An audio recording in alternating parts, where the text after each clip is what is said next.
అందువల్ల BJP BRS చాలా కష్టపడితే తప్ప ఈ రెండు పార్టీలు ఒక్కటే అన్న కాంగ్రెస్ ప్రచారాన్ని ఎదుర్కోవడం అంత సులభం కాదు. ఇక భారతీయ జనతా పార్టీ బీజేఎల్పీ లీడర్ని ఎంపిక చేయడంలో ఎందుకు తాత్సారం వహిస్తోంది అంటారు? చాలా విచిత్రం. కాంగ్రెస్ పార్టీ ముఖ్యమంత్రిని ఎంచుకోలేదని విమర్శలు చేస్తుంటారు. వీళ్ళు శాసనసభలో పార్టీ నాయకుని కూడా ఎంచుకోలేకపోతున్నారు. సో 8 మంది ఎమ్మెల్యేల్లో ఒకరిని ఎన్నుకోవడం కష్టమవుతుంది. ఎందుకంటే కాంగ్రెస్ పార్టీ 24 గంటల్లో మనకు క్లారిటీ వచ్చింది. 45 గంటల్లో తేలిపోయింది రేవంత్ రెడ్డి ముఖ్యమంత్రి అని. రాజస్థాన్, మధ్యప్రదేశ్, ఛత్తీస్గఢ్ ముఖ్యమంత్రి తేలడానికి చాలా సమయం పట్టింది. సో కానీ ఇప్పటికీ శాసనసభాపక్ష నేత ఇంత చేస్తే 8 మందికి నాయకుడు ఎవరు అని, అదే ముఖ్యమంత్రి కాదు, క్యాబినెట్ కాదు. ఎందుకు తేల్చుకోలేకపోతుంది అంటే ఎవరికి ఇవ్వాలి? ఎందుకంటే అసెంబ్లీ ఎన్నికల సమయంలో బీసీని ముఖ్యమంత్రి చేస్తామని ఒక హామీ ఇచ్చారు. కానీ ఇప్పుడు శాసనసభాపక్ష నేతగా మరి బీసీని పెట్టకపోతే సాధారణంగా క్వశ్చన్ వస్తుంది. మీరేమో గెలిస్తే ముఖ్యమంత్రి చేస్తామన్నారు, ఇప్పుడు కనీసం శాసనసభాపక్ష నేత కూడా చేయరా అనే క్వశ్చన్ దగ్గర ఆన్సర్ లేదు. తెలుగుదేశం ఇదే ప్రశ్న ఎదుర్కొంది. ఆర్ కృష్ణయ్యను బీసీ ముఖ్యమంత్రి అని తెలంగాణ టీడీపీలో చంద్రబాబు ప్రకటించాడు.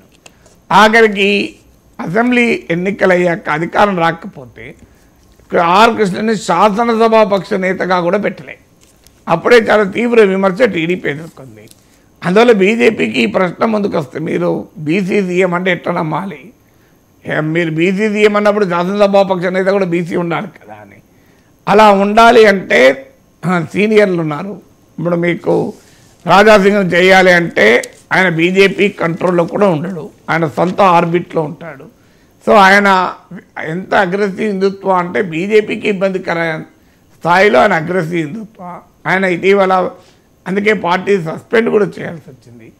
అందువల్ల రాజాసింగ్ను శాసనసభాపక్ష నేత చేస్తే దేశవ్యాప్తంగా రాజాసింగ్ కామెంట్లు ఆ పార్టీకి ఎంబరాస్మెంట్గా మారుతాయి.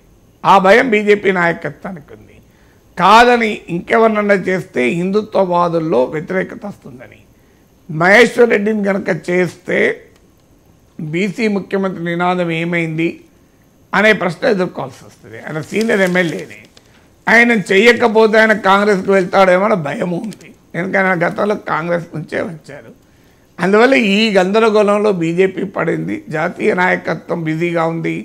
ఇప్పుడు ఏదో కారణం చెప్తున్నారు తప్ప చాలా క్లియర్గా బీజేపీ ఒక నాయకత్వాన్ని ఎన్నుకోవడంలోనే కన్ఫ్యూజన్ ఉంది. ఇప్పుడు పార్టీ రాష్ట్ర అధ్యక్షుడు కిషన్ రెడ్డి మారుతారని ఒక ప్రచారం మొదలైంది. అందువల్ల ఆ గందరగోళం క్లియర్గా నాయకత్వ సంక్షోభం బీజేపీలో కనబడుతుంది. Right sir. ఇక సోనియా గాంధీ ఖమ్మం నుంచి పోటీ చేయాలని చెప్పి కాంగ్రెస్ నేతలు రిక్వెస్ట్ చేశారు.